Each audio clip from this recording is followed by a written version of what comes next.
Hello, welcome back to Ask a Monk. This is a response in regards to the question as to whether or not Buddhists must be vegetarian, or what are my thoughts on vegetarianism. And this comes at an interesting time. Just as I was intending to reply to this question, it's now come up in the news that the founder of Facebook, Mark Zuckerberg, has adopted the philosophy that we're often confronted with, that if one is going to consume the flesh of other animals, then one should undertake to take the life of those animals oneself. So one should be the killer rather than, as the theory goes, allowing someone else to kill for you. So this makes this question quite topical, or what's the word? Quite timely, you know. So, just to give my thoughts on vegetarianism, it's not a simple discussion, and this isn't a question, in fact, that that should be taken lightly.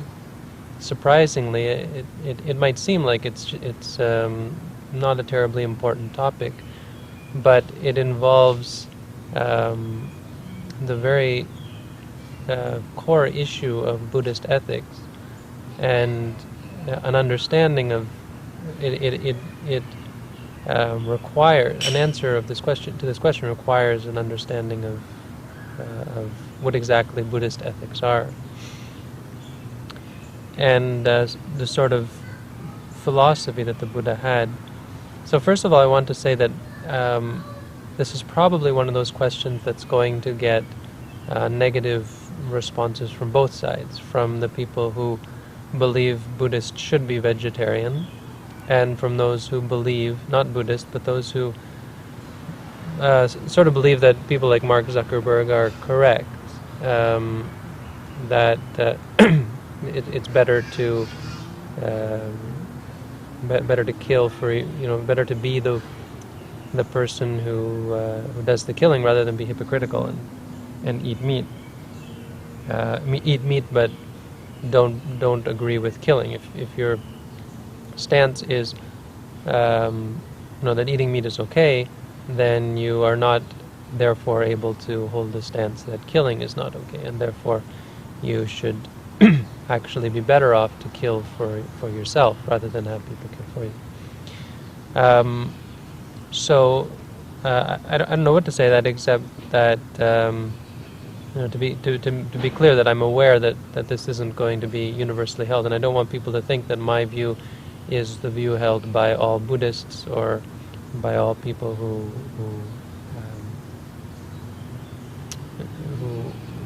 follow the Buddhist teaching, or who consider themselves to be Buddhist. Let's put it that way.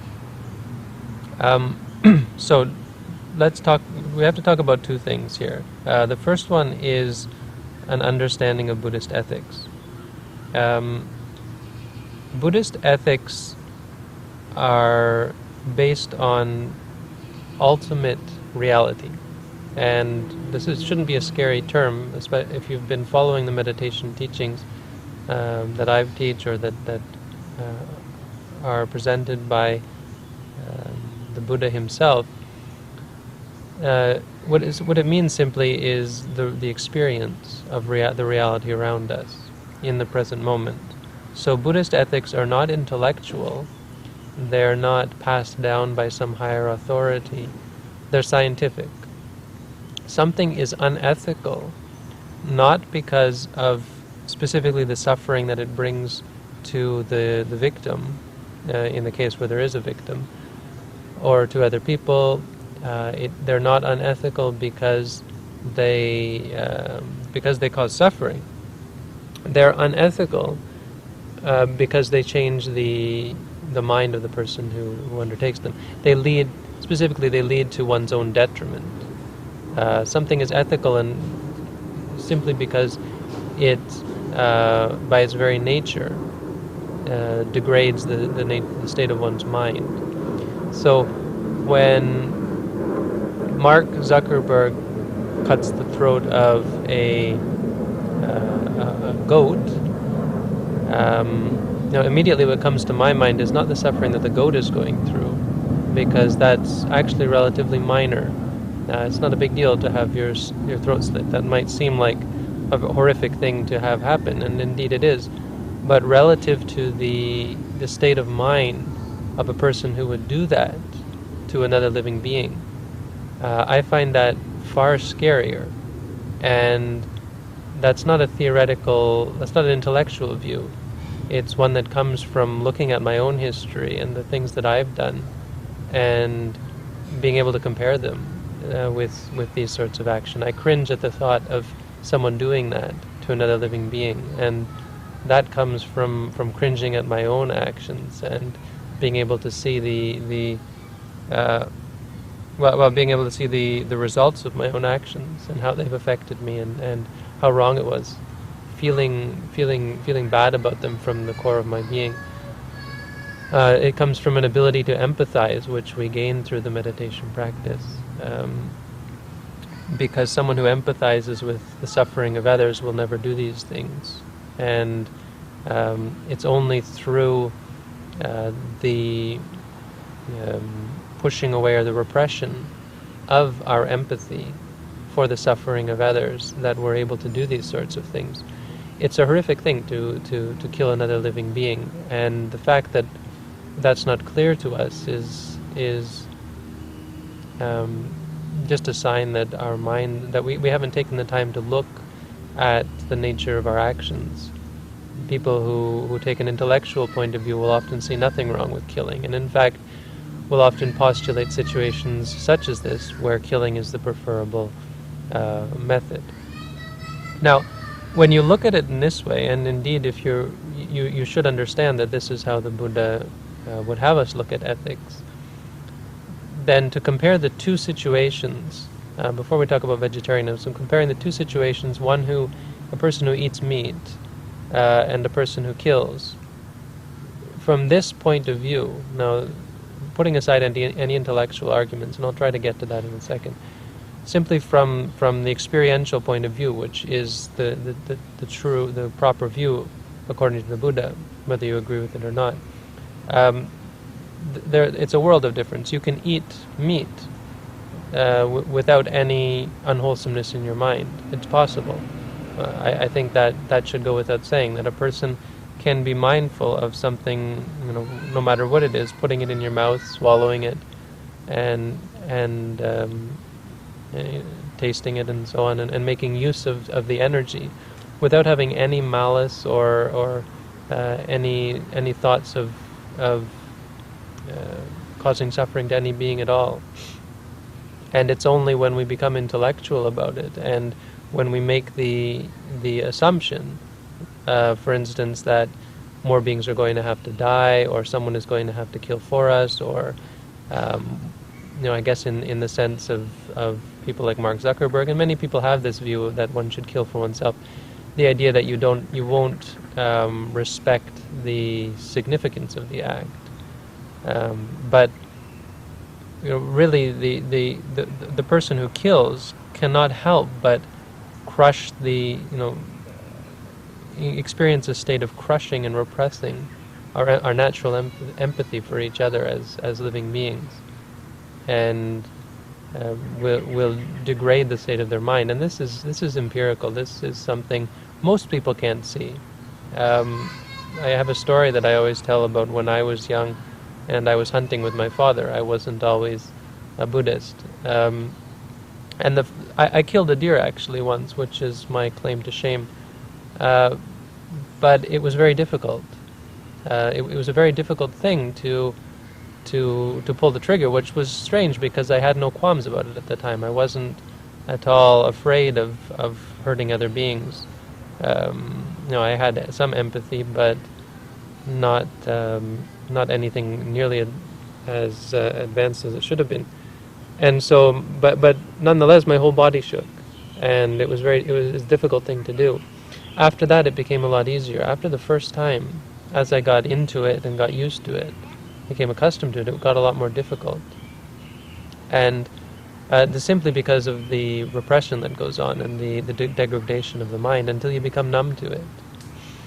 It's also this is also something that's easy to see when you talk to soldiers, or when I took peace studies in university, and we studied war, so we studied how it is that you get people to kill. And they found that in the First World War there was an incredibly low accuracy rate of in terms of bullets shot and enemies killed, or people killed. And this was because they found out that most of the soldiers didn't want to kill their fellow human beings, and they would shoot over each other's heads. Apparently this is a documented fact. So this frustrated the leaders greatly, and so they tried to figure out how it is that you can get your soldiers to kill. How can you teach someone to kill? And the way to do it is to destroy the empathy that they might have for the other human being by creating distance between them. So this is why you have all these derogatory terms for the enemy, right? Why you hear why we had in the early part of the last century a lot of propaganda and derogatory terms used to refer to the enemies. The names for the Germans, the names for the Japanese, and so on.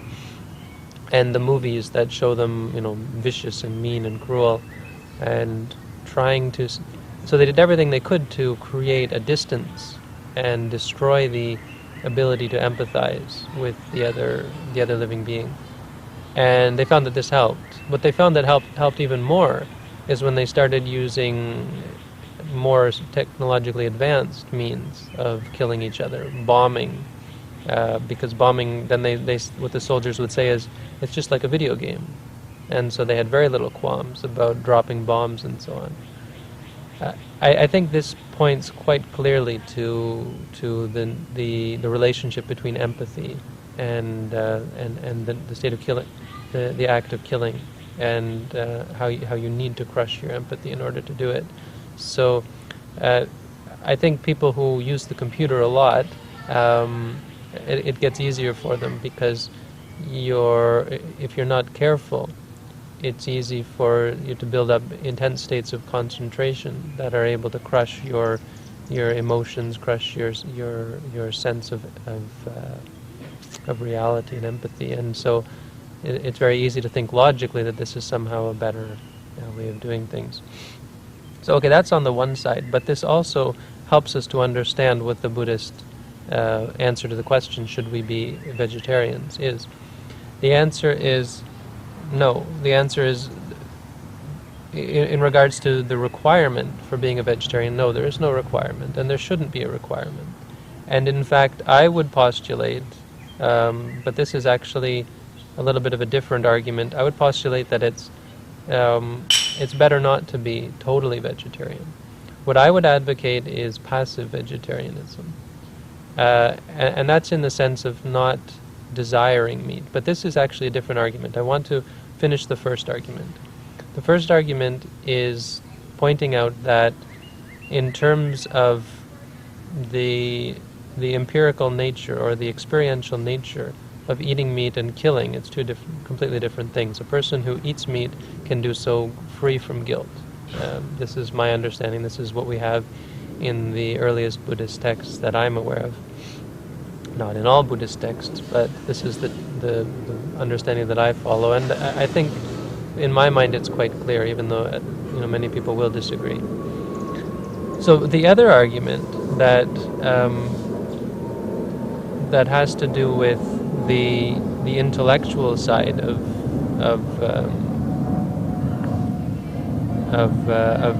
eating meat.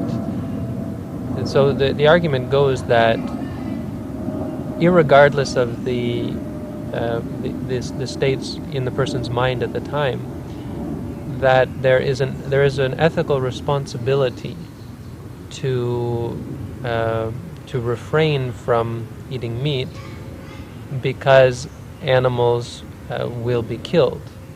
So this is why people. I think there's an understanding generally that you're not eating meat viciously, thinking die, because you know it's already dead. But the ethics that they're talking about, which I submit is not really true Buddhist ethics, is that it's going to lead to beings being killed. And if we don't eat meat, then fewer beings will be killed. Now, this is why I thought it's important to explain the nature of Buddhist ethics as I follow it, as I see it.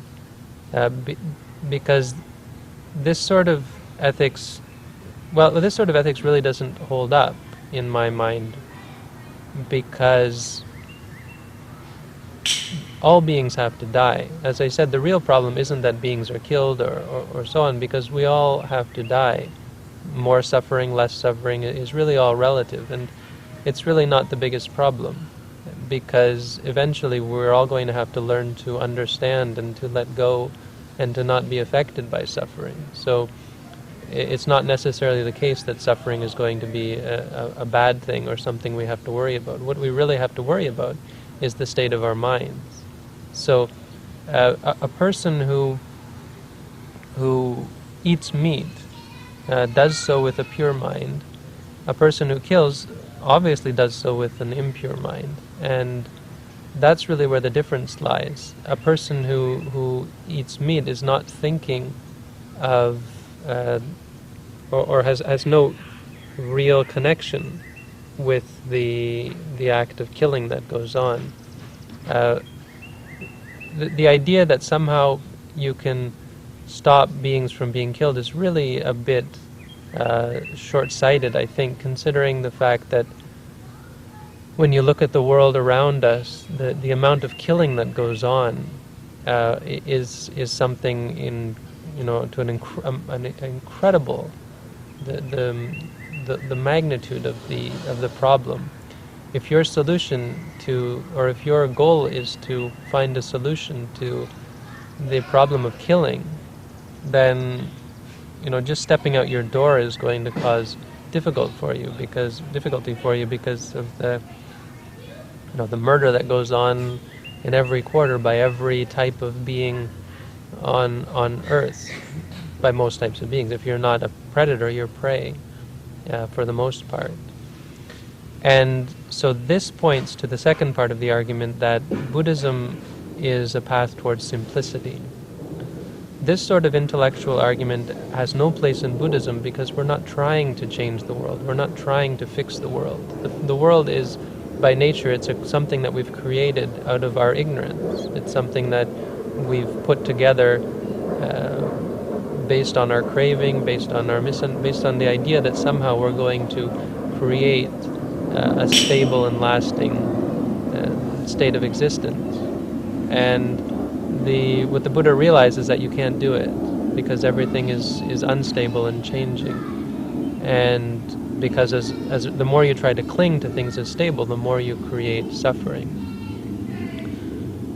This is another part of the argument. The third thing that I wanted to say, so the second is that these sort of intellectual arguments, the point is that if you open up the can of worms of the intellectual responsibility to not eat meat, then you'll never find rest, because every part of your life in some way causes suffering for other beings. When you drive a car, you shouldn't drive a car, because most likely the beings are going to die as a result of you driving a car. You shouldn't use most beauty products or razor blades, because they've all been tested on animals. And there are people who think like this, but it goes to such, there is no line you can draw. And I would submit that there is no need to find a line. The line is quite clear in terms of where our intentions are. And this is throughout the Buddhist teaching. Buddha said, when you step on an ant, if you didn't know you were stepping on the ant, you're not guilty of anything. The point is what goes on in your mind, because this is what's going to change who you are, and this is what's going to affect your future. It's what's going to actually to change the world. Because if our minds are pure, we'll never have any desire to kill. If our mind is pure, we'll change the minds of other people. We will help the people around us to decide that killing is wrong, and so on. And so the problem will never arise. The point is to stop people from wanting to kill, not to stop people from wanting to eat meat. So, but why I say I think passive vegetarianism is good, and what that means. There is so this is the third part, that passive vegetarianism I think is a good thing, and I don't think this is nearly as important, but it's something for us to think about. Because a person who wants to eat meat, a person who is actively seeking out meat, is doing something that we should all be aware of. They are guilty of something, and a fairly extreme form of karma, of this type of karma. The type of karma I'm thinking of is the karma based on greed, based on desire. And it's a prime example of how desire leads to the degradation of our world. Our desire for meat has, no doubt, done a lot to change the nature of this earth. The fact that we do kill, the fact that there is an incredible amount of killing going on, has degraded the world to a great extent. They say that the only reason people kill is because people want, there's a desire for meat, and therefore people are killing. But that's a simplistic thing to say. People kill because they have defilements in their mind, because they don't understand that killing is wrong. They're the ones who are guilty of the killing, the person who kills. The people who have greed, who push them to do it, in a sense, or make it viable for them to do, have some responsibility for the situation, but are not guilty of murdering. So, when a person desires to eat meat, if you're someone who is going out of your way to find meat, and this might even include buying meat, although I would consider that to be a little more neutral, in the sense that you go to the grocery store and you buy the food that you know is going to be healthy. But when a person is actively seeking it out, when a person is actively looking for meat, or encouraging people, asking for it, and so on, then there is a problem. There is the degradation. The only type of vegetarianism that I really wouldn't advise is the active vegetarianism, where you refuse meat when it's given to you.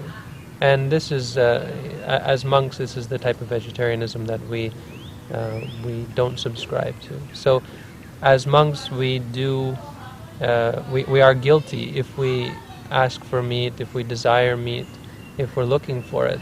Then this is considered to be an offense against our monastic code. But we are expected to eat the food that people give us, and I think this is the line in the sand, or the line that we should draw, because at this point there is no guilt and no responsibility. The only way I can see that a person has responsibility is not because intellectually somehow they are contributing, but because they are actively encouraging, promoting, increasing the demand, because they actually demand it. When a person takes whatever food they're given, or and this doesn't just apply to monks. So when we go to someone's house and they offer us food, and they offer us meat, this is considered. We are a passive. We are a passive recipient of the meat. We're not actively seeking it out, and we have no greed for it, and we eat it for our nourishment. I would say that this is what's the word? This is ethically neutral, an ethically neutral act.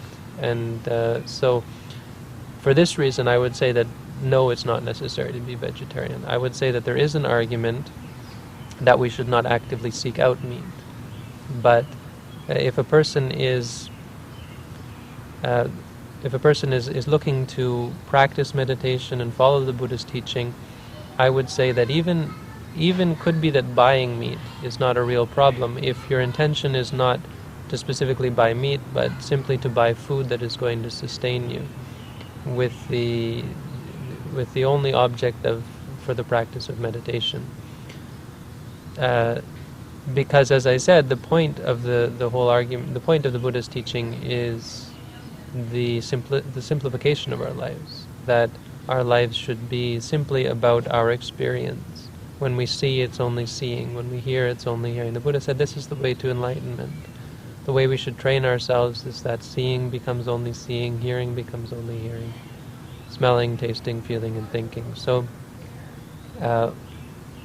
meat is something that